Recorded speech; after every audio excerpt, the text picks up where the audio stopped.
새로운 시각으로 세상을 봅니다. 정용실의 뉴스 브런치 뉴스픽.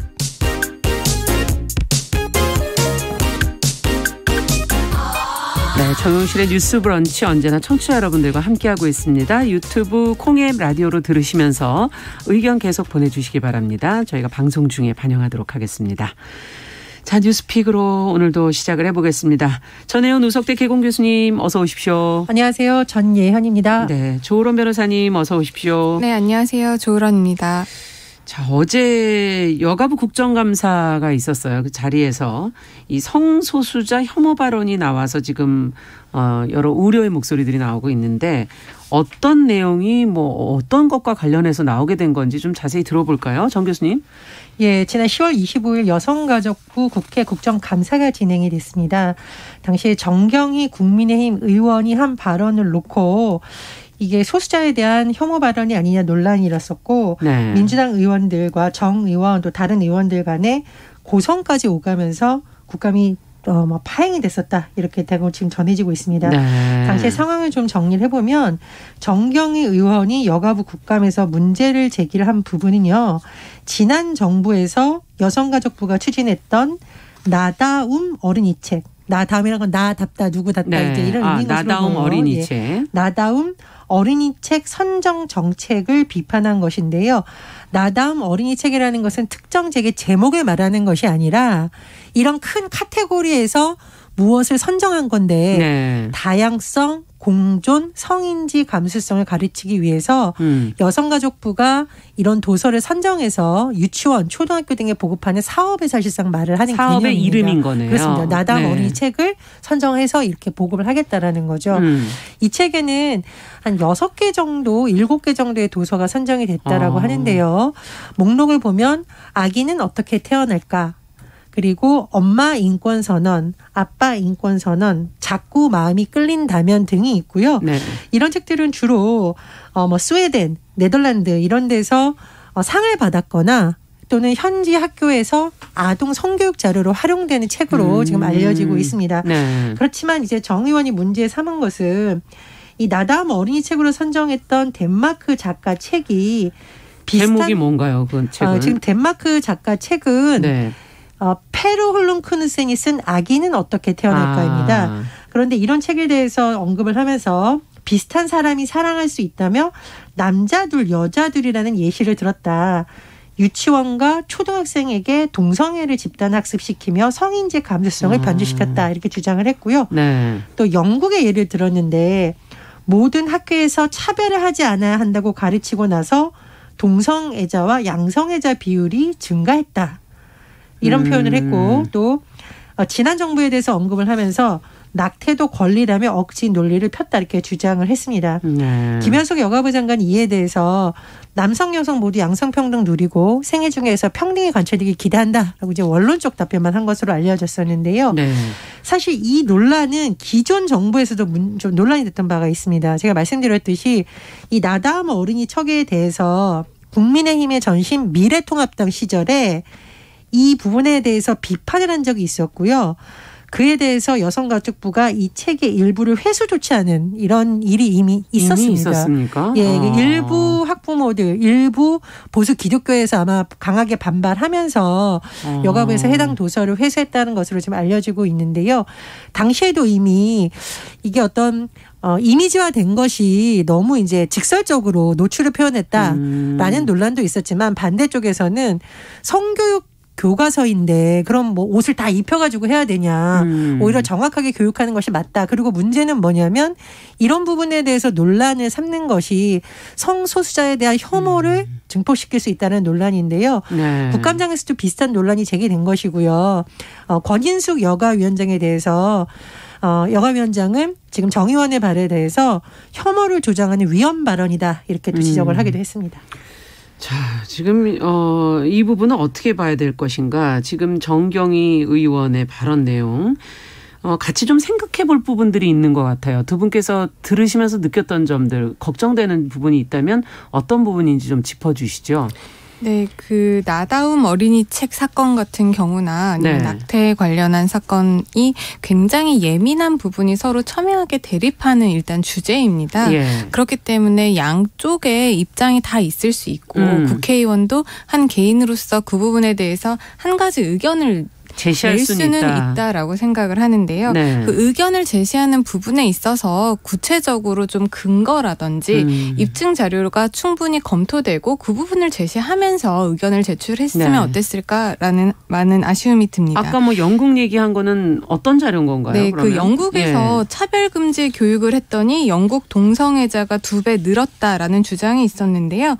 그 말씀을 하시면서 이제 스크린에 띄운 프레젠테이션에 그 통계 자료가 있습니다. 네. 그 통계 자료를 보면 2014년 영국의 경우 청소년 인구의 약 1.5%가 동성애자였다라고 했는데 2017년에 아동 및 사회복지법을 개정을 하면서 모든 학교에서 이 성적 지향에 따라서 학생을 차별하면 안 된다라고 가르친 이후 2020년 다시 영국에서 한번 조사를 해봤더니 동성애자가 청소년 인구 중에 2.7%로 6년 만에 2배 가까이 이제 증가를 했다라고 주장을 하는 건데요. 네.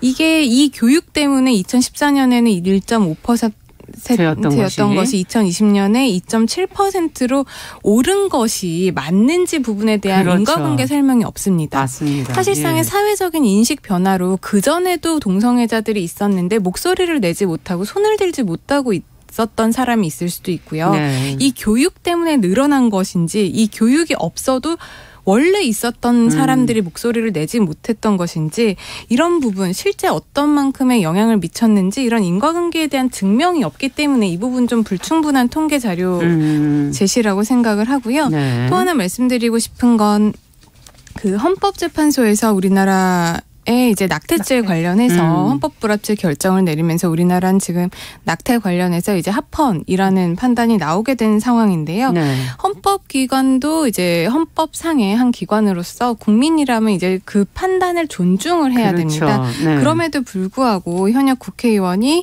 마치 낙태에 대해서도 이것이 나쁜 것이다, 불법이다 이런 식으로 이제 국정감사 자리에서 발언을 하는 거는 마치 헌법재판소를 존중하지 않는 듯한 그렇죠. 그런 취지나 그런 의견을 낸 것이라고 볼 수가 있기 때문에 바람직하지 않다라고 생각이 됩니다. 네, 의견을 제시는 할 수 있지만 그것이 충분한 그런 근거 자료를 가지고 해야 될 것이고 특히 국가기관인 헌법재판소의 판단을 또 이렇게 그것을 옳지 않다라고 생각하는 그런 발언들은 좀 문제가 있지 않냐 이런 지적을 해 주셨어요.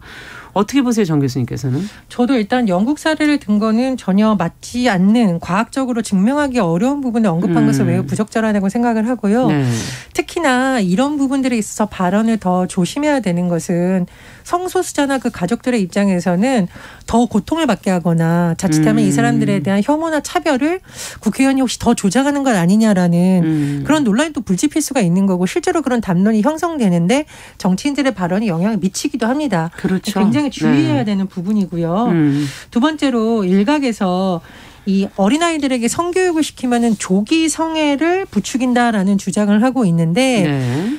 과거에 우리 부모님 세대나 저의 경우만 해도 성교육이라던가 관련된 책을 보는 것 자체가 금기시대였거든요. 그렇죠. 그런데 지금은 책의 문제가 아니라 스마트폰만 해도 그런 영상의 무수히 쏟아지는 시기이기 때문에 필요하죠, 교육이. 예, 오히려 제대로 된 과학적인 자료를 갖고 아이들에게 잘 가르쳐 줘야 되는 것이 성적인 자기결정권을 어떻게 그렇죠. 행사해야 되는지 제대로 알려주고 또 하나 성교육이 성폭력 예방을 위해서라도 정확하게 알려주는 것이 굉장히 필요하다고라는 주장이 오히려 힘을 얻고 있습니다. 네. 그 이유는 아이들이 본인 몸에 대해서 무지한 상황에서 어떤 성범죄 가능성에 노출됐을 때 상대방이 하는 즉 가해자가 하는 행동을 성폭행으로 인지하지 못하는 경우도 그렇죠. 있거든요. 네. 그래서 이런 부분의 여러 가지 맥락을 봤을 때 어떤 성교육서 자체를 무슨 조기 성애를 부추긴다라고 하는 일각의 주장도 좀 문제가 있는 것으로 보이고요. 또 하나 소수자에 대해서 지금 우리나라뿐만 아니라 전 세계적으로 인식이 많이 바뀌고 있잖아요. 네. 그래서 제가 좀 설명을 드리면 지난 6월에 웬디 셔먼 미국 국무부 부장관이 우리나라를 방문해서 네. 주한미국 대사관에서 간담회를 가졌는데 저는 솔직히 깜짝 놀랐습니다. 주한미국 대사관에 제가 놀랄 정도니까 누구를 초청했냐면은 트랜스젠더 방송인 하리수 씨를 초청했고요. 주한미국 대사관에서 성소수자를 상징하는 무지개 깃발 개양식도 함께 했습니다. 그만큼 오히려 이제 다른 나라에서는 성소수자의 문제를 어떤 이제는 소수가 말해야 되는 주제가 아니라 국가적 차원의 인권 문제로 다루고 있거든요. 그런 포괄적인 관점에서 이 문제를 봤다면 어땠을까라는 아쉬움이 듭니다. 네, 한 가지 좀 이전에 말씀드린 걸 좀 수정하고 싶은 게 국회의원이 헌법기관을 존중을 해야 된다. 그렇기 때문에 헌법재판소에서 내린 결정에 반대되는 의견을 내면 안 된다라고 말씀을 드린 것보다는요. 지금 정 의원 같은 경우에는 국감 자리에서 포괄적 성교육이라는 미명하에 남녀의 성을 즐길 권리로 인정해달라. 낙태에 대해서는 재생산권, 즉 하나의 권리로 인정해달라고 억지를 부리고 있다라는 발언을 했는데요. 지금 헌법재판소에서 이렇게 하나의 권리로 인정을 해달라 억지를 부린 것을 헌법재판소가 그대로 수용을 한 것이 아니라 헌법재판소에서도 기존의 여러 가지 의견, 찬성하는 의견, 반대하는 의견 그리고 사회적 분위기 변화 여러 가지를 수용을 해서 이 부분에 대한 의견을 낸 것이기 때문에 어느 정도는 존중을 해야 된다라는 말씀을 드린 것이라고 조금 정정을 하고 싶고요. 그 성교육 관련해서는 우리나라가 예전보다는 조금 더 학교에서도 적극적으로 논의를 하고 사회적으로 아이들에 대한 성교육을 좀 적극적으로 해야 된다라는 수준까지는 어느 정도 사회적 합의가 이루어진 것 같습니다. 그런데 현실적으로 우리 아이들의 뭐 초등학교라든지 중고등학교에서 이루어지는 성교육을 보면 제가 선생님들이랑도 얘기를 해봤는데요. 실질적인 성교육이 아직까지 이루어지지 못하고 있다고 합니다. 사실 학교에서도 부모님들의 반대 그리고 일부 뭐 종교단체라든지 보수단체의 반대 때문에 이게 실질적으로 성교육이 이루어지지 못하고 있다 보니까 교수님께서도 말씀을 하셨다시피 아이들이 학교에서 어떤 교육을 받는 것보다는 온라인 매체 우리 휴대폰에만 가면 비정상적인 것들이 많잖아요. 성과 관련된 영상을 볼 수가 있잖아요. 그런 것들을 보고 무분별하게 수용하게 되고 그로 인해서 범죄라든지 여러 가지 나쁜 부분에 노출이 될 가능성이 있는데 현실적으로 우리가 이 부분에 대해서 현실적으로 인지를 하고 전반적인 성 그리고 나아가서는 범죄 예방에도 직결될 수 있는 문제이기 때문에 이 부분과 관련해서 구체적으로 논의를 할 시간이 우리에게 더 필요한 것이지 예전에 이 책을 왜 선정을 했냐 이 부분과 관련해서 너무나도 소모적인 정쟁은 좀 피하는 것이 맞다라고 생각을 합니다. 네, 지금 현실을 똑바로 본다면은 저희가 무엇을 해야 할까가 결정되지 않을까 그런 지금 얘기시고요.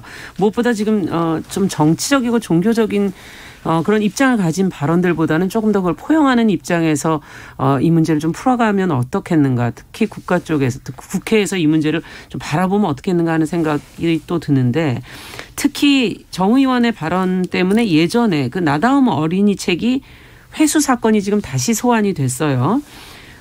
책에 대한 뭐 어떤 일각의 우려가 모두 틀렸다고는 할 수 없지만 지금 이렇게 다시 한번 보면서 이 사건과 이번에 이 국회에서의 국감장에서의 발언을 같이 한번 좀 연계해서 생각해 보신다면 어떤 부분을 저희가 좀 더 고민해야 될까요? 일단은 저는 당시에 회수한 조치에 대해서도 아쉽다는 의견이 있습니다만 그것과는 별개로 왜 그럼 예전에 있었던 일을 또 지금 현 정부 국정감사에서 얘기를 하느냐에 대해서 맥락을 좀 보니까 아마 여성가족부를 지금 폐지한다는 것이 현 정부의 입장이고 그렇다 보니 여성가족부가 뭔가 문제가 있었다라는 점을 자꾸 부각시키려는 것으로 보입니다. 그런데 저는 문제점을 지적을 할 수 있는데 그것을 너무 과도하게 정쟁적 주제로 삼다 보니까 반발을 사는 그러니까 팩트가 다르다라는 반발을 사는 주장이 나오거나 혹은 지금 우리가 언급한 것처럼 특정 집단에 대한 혐오 발언으로 이어질 수 있는 부분은 굉장히 조심을 해야 되는 거고요.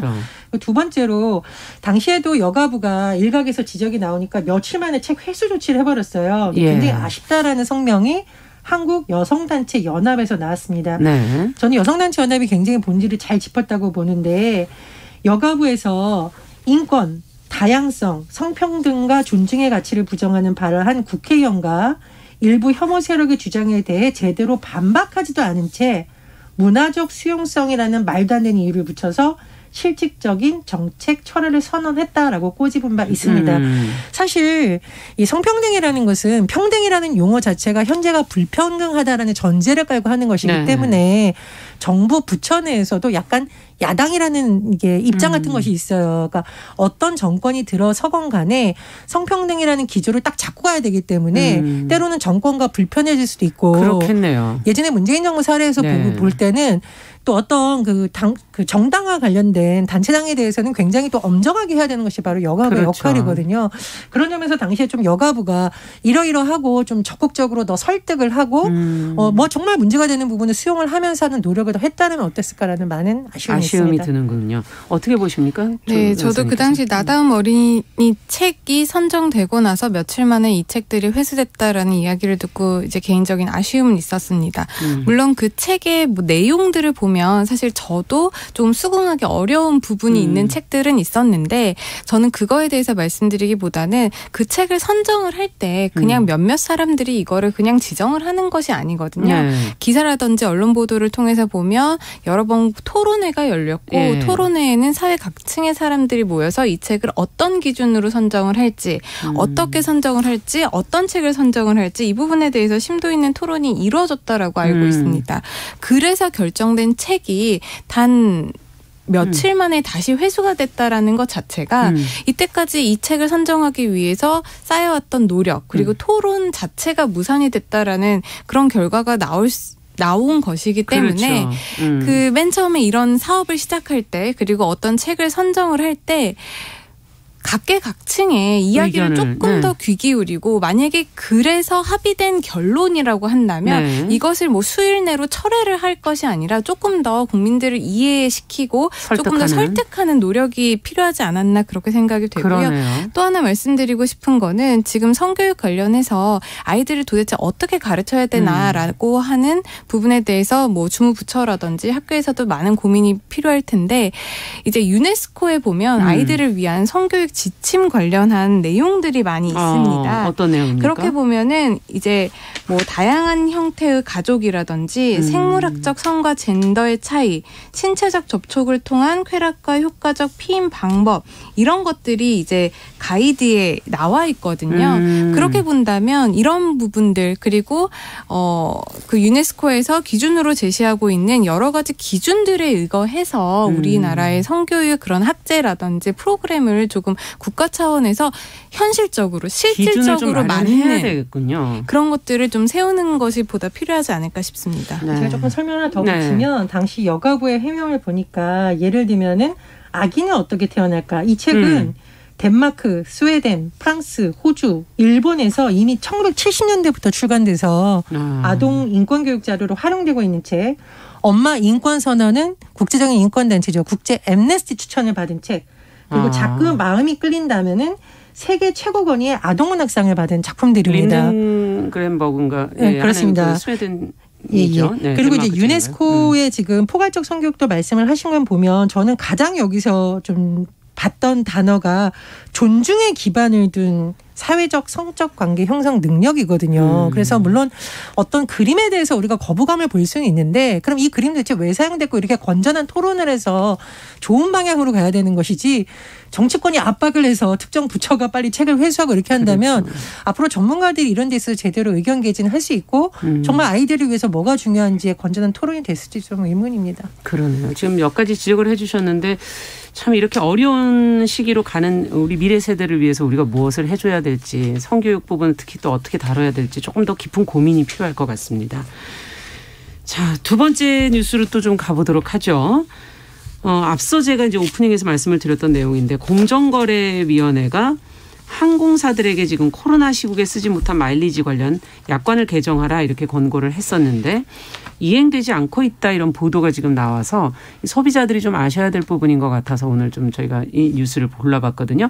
조 변호사님께서 관련 내용을 보도 나온 내용을 좀 정리를 해주세요. 네, 공정거래위원회가 지난 6월에 주요 대형 항공사들에게 항공사 마일리지 유효기간에 관한 약정을 시정을 하라고 권고를 한 것으로 확인이 되고 있습니다. 네. 지난 8월 말까지 마일리지 관련 약관 약관을 이제 시정하라고 했는데요. 아직까지도 주요 항공사들이 공정위의 이런 시정 권고를 지키지 않고 있습니다. 네. 이제 항공사 마일리지 관련한 약관을 보면 마일리지는 10년간 유효하고요. 기간 내에 사용하지 않으면 소멸된다라고 규정이 되어 있는데 네. 우리가 몇 년간 지금 신종 코로나 바이러스 감염증에 노출이 되어 있었잖아요. 그렇죠. 3년이죠, 그러다 보니까 거의. 사실상 항공편을 이용할 수가 없었습니다. 맞습니다. 그러다 보니 항공사 마일리지를 주로 우리가 뭐 항공편을 마일리지로 예약을 한다거나 아니면 뭐 업그레이드를 예. 한다거나 이런 식으로 사용을 하는 건데 최근 몇 년간 전혀 사용을 못하게 된 거죠. 그러니까 이렇게 사실상 항공편 이용이 어려워질 가능성을 대비를 해서 이 부분과 관련해서 소멸시효를 어떻게 할 건지 약관에 이제 반영하라는 게 이제 공정위의 시정 권고의 취지인데요. 대한항공과 아시아나항공 같은 경우에는 이 코로나19 상황을 고려를 해서 자체적으로 항공사 마일리지를 유효기간을 조금 연장을 해줬습니다. 2020년부터 매년 지금까지 한 3차례 정도 마일리지가 원래 소멸되어야 되는데 이런 코로나 네. 특수한 상황 때문에 소멸을 이제 유예를 해준 건데요. 그 대상이 그의 만료 예정인 일단 마일리지로 한정을 해서 이렇게 좀 어떻게 보면 좀 소비자들의 편익을 위해서 보호를 위해서 좀 노력을 해준 건데 공정위에서는 이렇게 개별적으로 한시적으로 할 것이 아니라 이런 상황이 올 것이 앞으로도 예상이 되니까 그렇죠. 그런 경우를 대비를 해서 아예 약관 자체에 고쳐라. 조금 고쳐라라고 한 겁니다. 그런데 아직까지도 이제 8월 말까지 마일리지 관련 약관은 시정 권고를 했는데 지난 지가 한참 아직까지도 됐잖아요. 권고 네. 이행 계획을 제출하지 않은 것으로 이제 전해지고 있습니다. 공정위는 사업자가 시정 권고를 수용을 하지 않으면 조금 더 강한 조치인 시정명령을 내릴 수가 있고요. 시정명령은 어떻게 되는 겁니까? 네, 시정명령 같은 경우에는 이제 시정 권고를 하지 않는 경우에는 이제 조금 더 강력한 단계인 시정명령을 할 수가 있고 시정명령을 만약에 위반하면, 했다라고 네. 한다면 이제 사업자라든지 대표는 2년 이하의 징역 또는 1억 원 이하의 벌금이 부과될 수 처벌이 있습니다. 된다는 얘기군요. 네네. 네. 자, 근데 지금 처음의 상황이 권고였잖아요. 이렇게 되면 항공사는 반드시 이것을 지켜야 하는 건가요? 저는 여기서부터 질문을 들어가야 될 것 같은데. 공정위에서 계속 이렇게 권고 안 지키면 말씀해 주셨듯이 공정위는 이제 시정명령을 업체들에 내리겠다, 검토하겠다라고 했으니까 점점 높은 단계의 압박이 가지 않을까 이렇게 생각이 들고요. 예. 공정위가 이렇게 하는 데는 전 이유가 있다고 보는 것이 감염병 사태라는 것이 그동안 우리가 겪지 못했던 코로나19는 그런 사태잖아요. 그렇다 보니까 소비자들이 그동안 예측을 하기도 어려웠던 부분이고 두 번째로는 불가항력적인 요소라는 겁니다. 그렇죠. 마치 자연적 재난과 비슷하게 사회적 재난으로 인해서 소비자들의 선택권이 없어져 버린 거예요. 특히나 항공사에서 항공편도 그때 줄였어요. 맞아요. 그럼 이건 소비자들이 뭐 원해서 된 것이 아니라 아무리 하려고 해도 할 수 없는 상황이기 때문에 예, 그런 부분이 참작이 돼야 된다라고 저는 공정위가 본 것이 하나 있다고 보고요. 두 번째로 이 약관을 개정하지 않은 상태에서 또 이런 상황이 일어나면 소비자 분쟁이 엄청나게 발생할 수 있다고 보거든요. 네. 그런 예방적 차원에서도 필요하다고 봅니다. 네, 자 지금 뉴스 브런치 1부 마치고 11시 30분부터 일부 지역은 해당 지역 방송 보내드릴 거고요. 지금 뉴스피 관련된 내용은 잠시 뒤에 이어가겠습니다.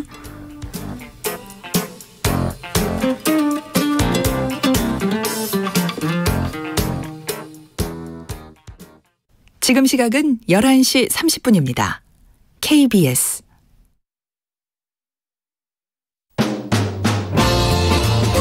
여러분은 지금 KBS 1라디오 정용실의 뉴스 브런치와 함께하고 계십니다.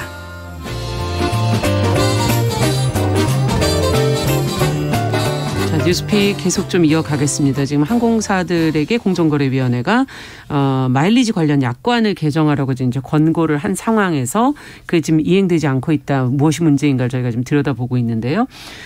정 교수님께서 이 감염병이란 상황은 예측 되지 않는 그런 불가항력적인 부분이 분명히 있다라는 그런 지금 지적을 해 주셨어요. 그래서 지금 이거를 약관 고쳐야 된다라는 이제 주장을 해 주셨고 또 더 어떻게 들여다봐야 될까요? 이 문제를. 그리고 저는 사실은 이제 기업 입장에서 굳이 이걸 보더라도 마일리지라는 것은 일종의 마케팅 수단이기도 하거든요. 충성 고객을 계속 잡아두기 위한 거예요. 그렇죠. 근데 소비자들 입장에서 예를 들어 2만 마일리지를 우리가 2만 원으로 인식할 때 요금 2만 원을 올리는 것보다 2만 마일리지가 소멸되는 것에 더 분노할 수 있다고 저는 보거든요.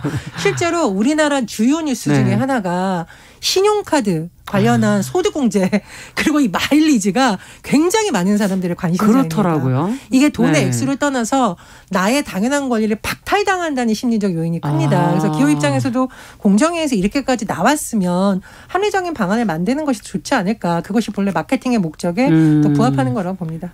소비자에게는 좀 더 예민한 문제라는 그런 지금 지적까지 해주셨어요. 조 변호사님께서는. 이 소비자에게 예민한 문제라는 게 지금 왜 공정위가 이 문제에 간섭을 하느냐라고 이제 받아들이시는 분들도 있을 텐데 일단 소비자들이 이런 대형 항공사 아니면 대기업 아니면 많은 회사들이랑 어떤 계약을 체결을 할 때 1대1로 계약을 체결하지 않습니다. 우리가 보통 온라인에 뭘 가입을 하려고 해도 약관으로 계약서가 대체돼서 우리가 거기에 동의를 하고 가입을 하게 그렇죠. 되는 거잖아요. 네. 그럼 이 약관이라는 것은 계약의 한 당사자가 여러 상대방과 이제 계약을 체결을 할 때 일단 자기의 형식으로 만들어 놓은 그 계약서를 가지고 여러 상대방과 계약을 하는 것. 그렇죠. 이 계약서를 이제 약관이라고 하는데 네. 그러다 보니까 이 약관이 변경될 여지, 계약마다 변경될 여지가 좀 없습니다. 왜냐하면 다수랑 이제 계약을 하다 보니까요. 그렇죠. 그리고 소비자 입장에서는 이거를 일일이 하나하나 조항을 들어서 나에게 좀 불리한 걸 좀 고쳐줘라고 할 수가 없는 부분이죠. 네. 그렇게 된다면 당연히 소비자 입장에서는 불리한 조항도 좀 수용을 해야 되고 그렇죠. 이런 상황들이 올 수 있기 때문에 우리 법에서 약관 규제법이라는 것을 만들어 두고 있고 이 약관 규제법과 관련해서 이 약관을 공정위가 조금 관여를 하면서 혹시라도 소비자들에게 불리한 조항이 있는지 그런 부분에 대해서 이제 관여를 하게 되는 거고요. 그렇군요. 이번 상황 같은 경우에도 그 마일리지 소멸시효와 관련된 약관 규정이 이렇게 두다가는 소비자들이 불리하게 피해를 입는 경우들이 늘어날 수가 있겠다라고 공정위에서 판단을 해서 시정 조치를 하고 이제 앞으로 뭐 시정 조치가 제대로 이루어지지 않으면 시정 명령까지 하겠다라는 것이죠. 네. 앞서 정 교수님께서도 이러다 보면 소비자 분쟁으로 갈 수 있지 않겠는가라는 지적도 해주셨거든요. 그것도 예상 가능한 네, 일인가요? 마찬가지죠. 소비자들이 이제 불리하게 되면 이게 당연히 소비자 분쟁이 될 것이고 그렇게 되면 이제 개별 사안마다 이 분쟁을 조절하는데 사회적 비용이 엄청 많이 듭니다. 그렇기 때문에 약관을 조금 개정을 해둬서 이런 상황에 미리 대비하게 하고 그렇게 보면 이제 소비자 분쟁도 줄어들게 되고 그렇죠. 사회적 비용도 감소하게 되니까 이런 부분 때문에 약관을 그때그때 소비자들 보호라든지 권익 보호에 맞춰서 좀 공정하게 좀 맞춰 놓자라는 것이죠. 자, 그렇다면 어떤 개선책이 필요할지 한마디씩 들어볼까요? 정 교수님부터 먼저. 예, 저는 공정위에서 지금 권고한 대로 어떤 것이 가장 소비자 권리를 지키고 하는 것인지 개정이 필요하다고 보고요. 또 요즘 최대 관심사죠. 통신사 마일리지도 국정감사에서 많이 얘기했는데 그 부분도 좀 분쟁이 나오지 않는 상태로 소비자 권리를 좀 지켜진 쪽으로 개선 필요하다고 봅니다. 네, 필요한 데가 많네요. 네, 약관에 포괄적으로 이제 소멸시효 관련해서는 이런 상황을 대비하는 규정이 필요할 것 같고요. 또한 이렇게 소멸시효가 완성됐다, 이제 소멸된다. 라는 통지가 각 회사에서 소비자들에게 조금 더 적극적으로 알려주는 노력도 필요하다고 봅니다. 그러네요. 소비자들과 이 계약이 하나이기 때문에 좀 소비자의 권리를 좀 잘 지켜가는 방향으로 문제가 풀어졌으면 좋겠습니다. 뉴스픽 조으론 변호사, 전혜연 교수 두 분과 함께했습니다. 감사합니다. 감사합니다. 남성의 입장에서 여성의 입장을 이해하는, 그래서 사실 이 역지사지의 태도가